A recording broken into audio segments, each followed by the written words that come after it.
Following the provisions for the three branches of the federal government, the Constitution next establishes the mutual obligations and responsibilities of the states to each other, and the relationship that exists between the states and the federal government, guaranteeing certain rights to the citizens of each state. Article 4. Full faith and credit shall be given in each state to the public acts, records, and judicial proceedings of every other state. And the Congress may, by general laws, prescribe the manner in which such acts, records, and proceedings shall be proved, and the effect thereof. The citizens of each state shall be entitled to all privileges and immunities of citizens in the several states. A person charged in any state with treason, felony, or other crimes, who shall flee from justice and be found in another state, shall, on demand of the executive authority of the state from which he fled, be delivered up, to be removed to the state having jurisdiction of the crime. New states may be admitted by the Congress into this Union, but no new state shall be formed or erected within the jurisdiction of any other state, nor any state be formed by the junction of two or more states or parts of states without the consent of the legislature of the states concerned, as well as of the Congress. The Congress shall have power to dispose of and make all needful rules and regulations respecting the territory or other property belonging to the United States. The United States shall guarantee to every state in this Union a republican form of government, and shall protect each of them against invasion, and on application of the legislature, or of the executive, when the legislature cannot be convened, against domestic violence.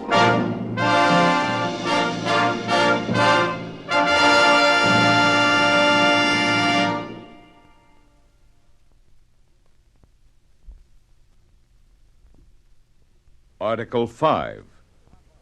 The Congress, whenever two-thirds of both houses shall deem it necessary, shall propose amendments to this Constitution, or on the application of the legislatures of two-thirds of the several states, shall call a convention for proposing amendments, which in either case shall be valid to all intents and purposes as part of this Constitution when ratified by the legislatures of three-fourths of the several states, or by conventions in three-fourths thereof, as the one or the other mode of ratification may be proposed by the Congress, provided that no state, without its consent, shall be deprived of its equal suffrage in the Senate.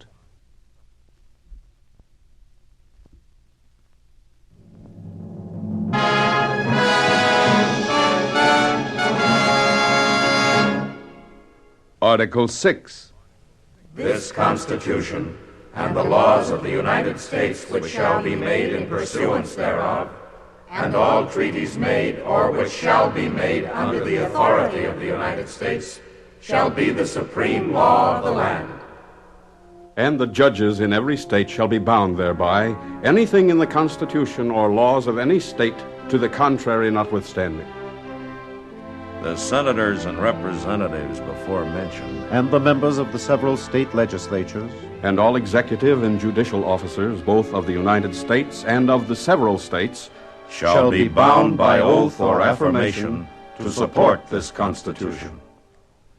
But no religious test shall ever be required as a qualification to any office or public trust under the United States.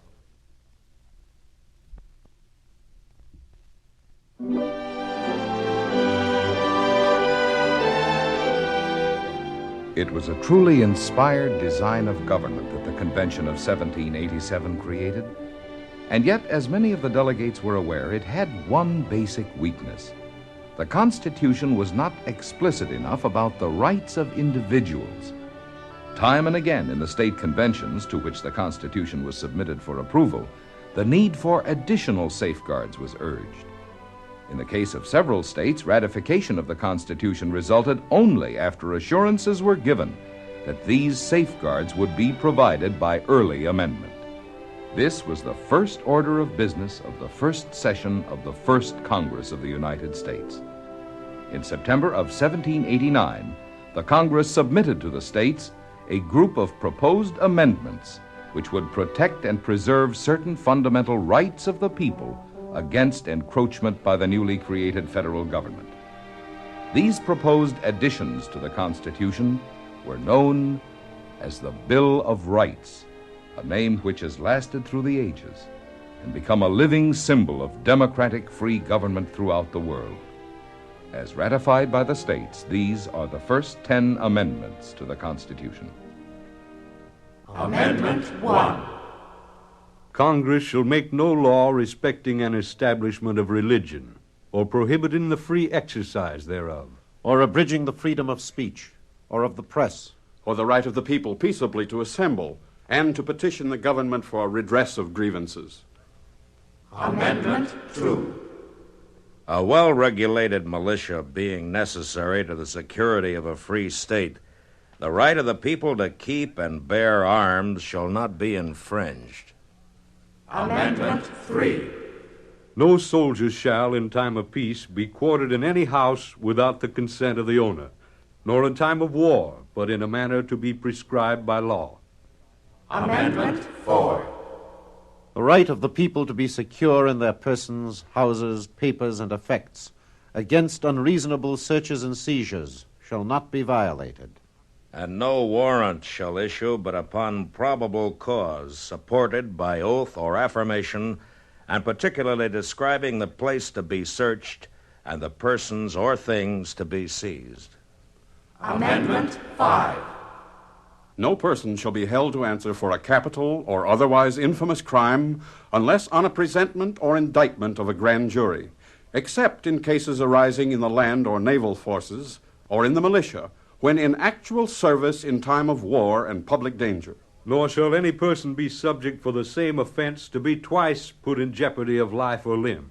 Nor shall be compelled in any criminal case to be a witness against himself. Nor be deprived of life, liberty, or property without due process of law. Nor shall private property be taken for public use without just compensation. Amendment 6. In all criminal prosecutions, the accused shall enjoy the right to a speedy and public trial by an impartial jury of the state and district wherein the crime shall have been committed, which districts shall have been previously ascertained by law, and to be informed of the nature and cause of the accusation. To be confronted with the witnesses against him, to have compulsory process for obtaining witnesses in his favor, and to have the assistance of counsel for his defense. Amendment 7. In suits at common law, where the value in controversy shall exceed $20, the right of trial by jury shall be preserved, and no fact tried by a jury shall be otherwise re-examined in any court of the United States than according to the rules of common law. Amendment 8. Excessive bail shall not be required, nor excessive fines imposed, nor cruel and unusual punishments inflicted. Amendment 9. The enumeration in the Constitution of certain rights shall not be construed to deny or disparage others retained by the people. Amendment 10. The powers not delegated to the United States by the Constitution, nor prohibited by it to the states, are reserved to the states respectively or to the people.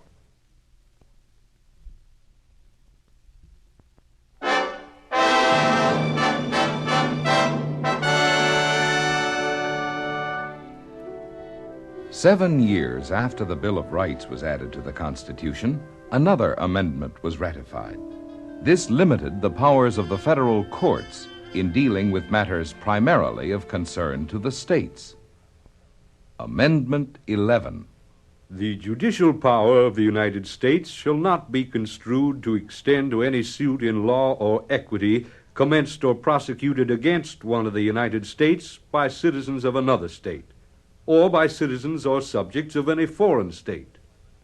In 1804, the procedure for election of the President and Vice President was clarified by amendment. Amendment 12. The electors shall meet in their respective states and vote by ballot for President and Vice President, one of whom at least shall not be an inhabitant of the same state with themselves. And they shall make distinct lists of all persons voted for as President, and of all persons voted for as Vice President, and of the number of votes for each, which lists they shall sign and certify, and transmit sealed to the seat of government of the United States, directed to the President of the Senate. The President of the Senate shall, in the presence of the Senate and the House of Representatives, open all the certificates, and the vote shall then be counted. The person having the greatest number of votes for president shall be the president. The person having the greatest number of votes as vice president shall be the vice president. But no person constitutionally ineligible to the office of president shall be eligible to that of vice president of the United States. Then, for 80 years and 1, the Constitution proved reasonably adequate to the needs of the expanding nation. This was a period of great national growth, marked by the admission of 19 new states to the Union, and more than a 6-fold increase in the nation's population, from 5 to 32 million people. It was also the period when the Union was rent and torn by the war between the states. In the aftermath of that war came the 3 Reconstruction Amendments. The first of these is Amendment 13. Neither slavery nor involuntary servitude, except as a punishment for crime whereof the party shall have been duly convicted, shall exist within the United States or any place subject to their jurisdiction. Congress shall have power to enforce this article by appropriate legislation.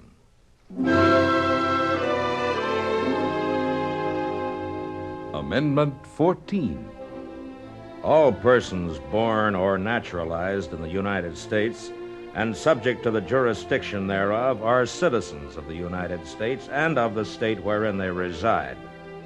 No state shall make or enforce any law which shall abridge the privileges or immunities of citizens of the United States, nor shall any state deprive any person of life, liberty, or property without due process of law, nor deny to any person within its jurisdiction the equal protection of the laws. The Congress shall have power to enforce by appropriate legislation the provisions of this article.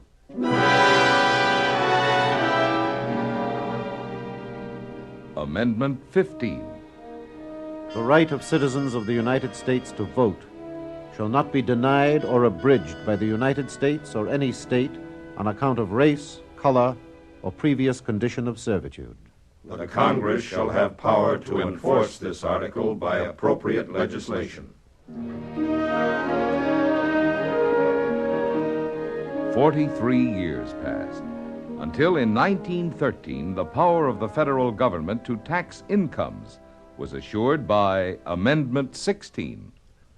The Congress shall have power to lay and collect taxes on incomes, from whatever source derived, without apportionment among the several states, and without regard to any census or enumeration.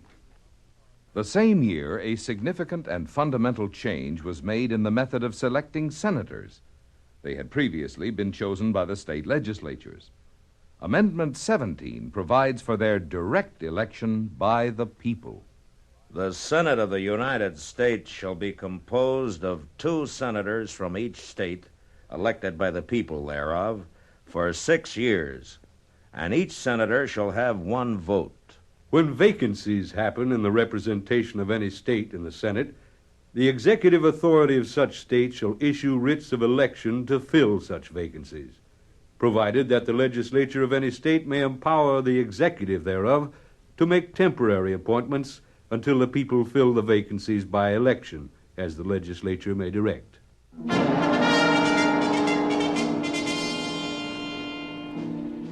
The problems and pressures of World War I changed the thinking of people everywhere. In the United States, 2 controversial amendments to the Constitution were proposed, fervently argued, and ultimately ratified. Amendment 18, which prohibited the manufacture and sale of intoxicating liquors, was subsequently repealed. Amendment 19. The right of citizens of the United States to vote shall not be denied or abridged by the United States or by any state on account of sex. The Congress shall have power by appropriate legislation to enforce the provisions of this article.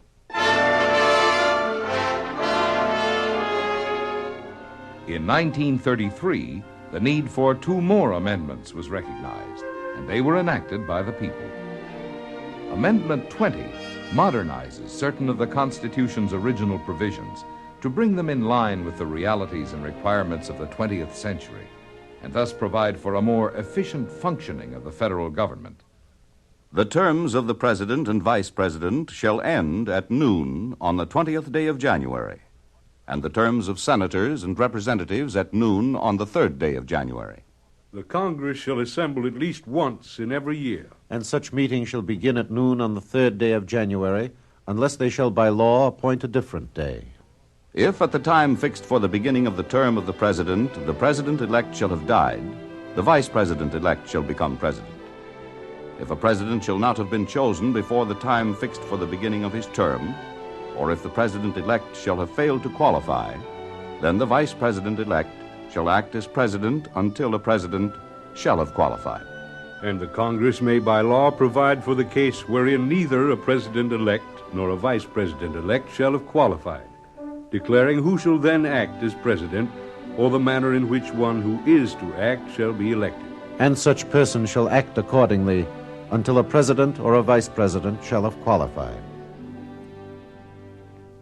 Then, for the first and only time in history, an amendment to the Constitution was nullified by subsequent amendment. The 18th Amendment and the so-called Volstead Act, which had established national prohibition, were repealed by Amendment 21, but at the same time the people extended to the states complete authority to restrict at their option the sale of alcoholic beverages. Amendment 21. The transportation or importation into any state, territory, or possession of the United States for delivery or use therein of intoxicating liquors in violation of the laws thereof is hereby prohibited. In 1951, following Franklin Roosevelt's precedent-shattering 4-time election as president, the 22nd Amendment to the Constitution was passed. No person shall be elected to the office of the President more than twice, and no person who has held the office of President or acted as President for more than 2 years of a term to which some other person was elected President shall be elected to the office of the President more than once. On April 3, 1961, the 23rd, and as of now the last amendment to the Constitution went into effect, which for the first time authorized residents of the District of Columbia to participate in the election of the President and the Vice President of the United States. The district constituting the seat of government of the United States shall appoint in such manner as the Congress may direct a number of electors of President and Vice President equal to the whole number of senators and representatives in Congress, to which the district would be entitled if it were a state, but in no event more than the least populous state. They shall be in addition to those appointed by the states, but they shall be considered, for the purposes of the election of President and Vice President, to be electors appointed by a state.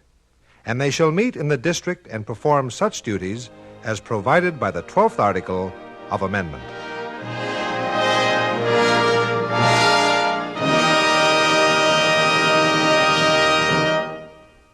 The living Constitution of the United States, supreme law of our land.